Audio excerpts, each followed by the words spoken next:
আপনি যদি প্যারিস যান এবং লা সেন নদীর পাড় ধরে হাঁটেন তাহলে আপনার নিশ্চয়ই নজরে আসবে ছোট ছোট বাক্সের মতো সবুজ রঙের এই দোকানগুলো। এই দোকানগুলো অনেকটা বুক শপের মতো, যারা শত শত বছর ধরে পুরনো বই, ম্যাগাজিন এবং বিভিন্ন রকমের শিল্পকর্ম বিক্রি করে আসছে। সবুজ রঙের ছোট ছোট এই স্টলগুলোর ইতিহাস শুরু হয় 1600 শতকে। তখন ভ্রাম্যমান কিছু মানুষ নদীর ধারে পুরনো বই বিক্রি করত, কিন্তু তৎকালীন ফ্রান্স প্রশাসন লা সেন নদীর পাড়ে এইরকম ভ্রাম্যমান বই বিক্রয় বেআইনি ঘোষণা করে। এরপর 1859 সালে নদীর পাড়ে বই বিক্রয়ের অনুমোদন দেওয়া হয়। 2007 সালে এই স্টলগুলোকে প্যারিসের ইনট্যাঞ্জিবল কালচারাল হেরিটেজ হিসেবে স্বীকৃতি দেয় ইউনেস্কো। তাই এটা শুধু এখন আর প্যারিসের নয়, গোটা পৃথিবীর সংস্কৃতির একটা অংশ। দোকানগুলো লা সেন নদীর পাশের রেলিং এর উপরে লোহার বাক্সের মতো করে তৈরি করা এবং এটি সবুজ রঙের। এর যে রং এবং ডিজাইন, এটা সরকার কর্তৃক ডিজাইনকৃত এবং অনুমোদিত। চাইলেও কারো পরিবর্তন করার কোনো সুযোগ নাই। এখানে শুধুমাত্র বই নয়, পুরনো magazine, post card, art print, পুরনো মানচিত্র,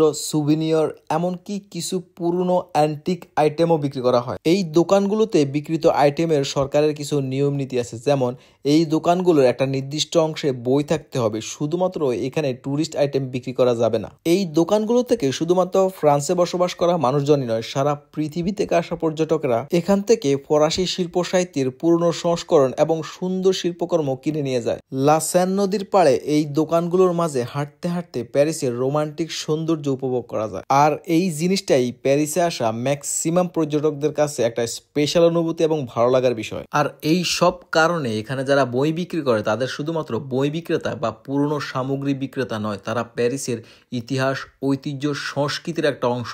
তারা প্যারিসের আত্মার একটা অংশ বলা হয়। প্যারিসে আসলে অবশ্যই লা সেন নদীর পাড়ে এই বুক শপগুলো ঘুরে দেখবেন এবং এই ভিডিও ভালো লাগলে শেয়ার করবেন।